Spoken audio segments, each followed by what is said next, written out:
Hello everyone, I hope that you all are fit and fine, and let me tell you that I am completely fine as well. From the past few days, especially after the results, you all have been pestering me with your questions in the comment section of the videos, in my Telegram inbox, and also in my Instagram inbox. That, sir, I am a new student who is eligible to write exams in November 2023. Earlier, I had planned that I will write one group in November 23 and one more group in May 24. But now, since the syllabus itself is changing, I am planning to skip the November 23 examination and write both groups in May 2024 itself.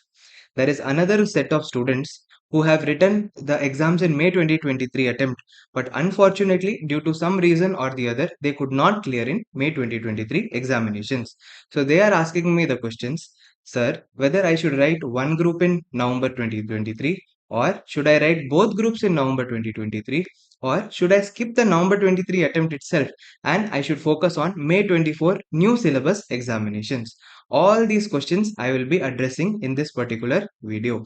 But before that, let us discuss what is the root cause of this particular confusion. The root cause is that ICAI has still not released the exemption scheme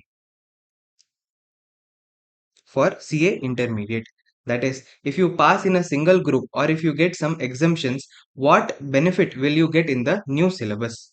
That ICAI has still not announced. I am sure that you have already seen the video that I had released about the exemption scheme. In that, I discussed that ICAI could take a strict approach with regards to exemptions. It could also take a lenient approach, strict approach and lenient approach. For example, there is a subject in old syllabus called EISSM. There is another subject called FM and Eco. They both are getting merged into FM and SM. Correct? There is another subject called Accounts and Advanced Accounts. Both are getting merged to Advanced Accounts in Group 1. Correct? Now, the people who believe in the lenient group, what do they say? That if I get exemption in EISSM, I should also get exemption in FMNSM. But the people who believe in the strict approach tell that even without studying FMNSM or financial management, how can we give exemption in financial management? That will be completely wrong.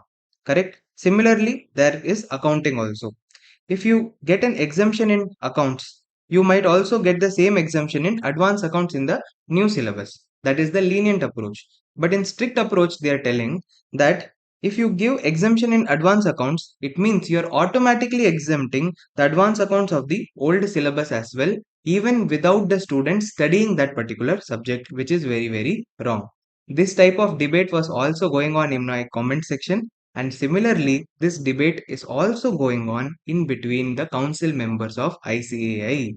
They have still not decided what type of exemptions to give for the students who are writing in Group 1 or Group 2 examination of CA Intermediate November 2023. Okay, the decision is yet to be taken, and it is expected that you will get to know about these exemptions only by the end of August.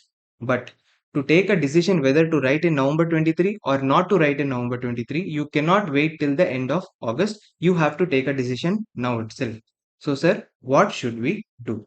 First and foremost, let us talk about the students who are going to write for the first time in November 23 examination, who were planning to write one group in November 23 and second group in May 24 examination. So what should they do? Should they skip November 23 and go both groups for May 24, or should they give group 1 in November 23 and group 2 in May 2024?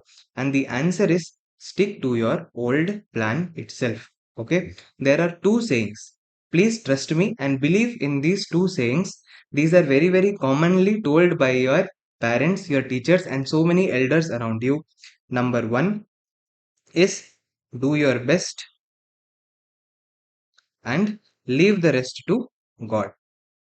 And saying number two is that hard work never goes waste. Do your best and leave the rest to God, and hard work never goes waste.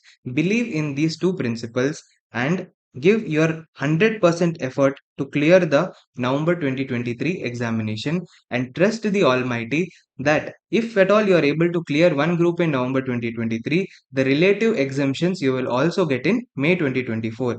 And if at all you also do not get the exemptions, for God's sake, because you have to give your best and be ready for the worst also, correct? Then also, since you have already studied in November 23, you will be able to easily get back to the syllabus, study for May 24 and write that exam as well. Hence, please trust me, go for November 2023 exams itself. Don't postpone your attempt to May 2024. You will only be increasing your pressure if you are going to write both groups in May 2024. You get my point? And especially in November 23, 40 marks is passing marks, but in May 24, it is going to be 50 marks. So that also will be an additional burden. Fine. Then now let us come to the people who have already written exams in May 23 but could not clear in May 2023 examination. Okay. So for them, they will get the question whether to write one group or both groups in November 2023 examination, or should they skip November and go to May. Should they skip November and go to May? I have already answered that question. Okay, that you should not skip November examination. If you are eligible to write, if you have the sufficient time to prepare, then 100% you are going to write in November 2023 examination. Okay, now let's come to whether you should write one group or both groups.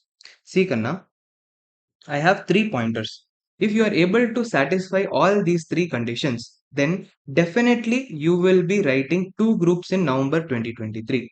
What are the three conditions? Number one, you have scored 150 or more marks in the group when you are writing May 2023 examinations. It means what? You have at least some base level knowledge. You are at least able to clear. If you give a little more effort, you will be able to clear the group for sure. Next, you are undergoing group 2 coaching, or you have already completed group 2 coaching. If at all you are undergoing, you will be able to complete your group 2 coaching within August end. Or if you are doing self study, at least one time you will be able to study the group 2 subjects by August end. That is condition number 2. And condition number 3 is that you are not going for articleship, job or college. If you fulfill all these three conditions, if you fulfill all these three conditions, 100% you should be writing both groups in November 2023 examination. Sir, what if I am not fulfilling any one of the condition in this? In such case, you see your situation, Karna. There is still 3.5 months left. It is sufficient time. You know your capability, you know your potential, you know what is your level of preparation, you know how much syllabus you have already covered. Based on those factors, you take a decision whether you want to write in one group in November 23 or both groups in November 2023 examinations. Okay. And lastly, let me address the last point, that whether there is a shortcut or any hack that we can apply in November 2023 examination so that I can get most benefit in May 2024 examination.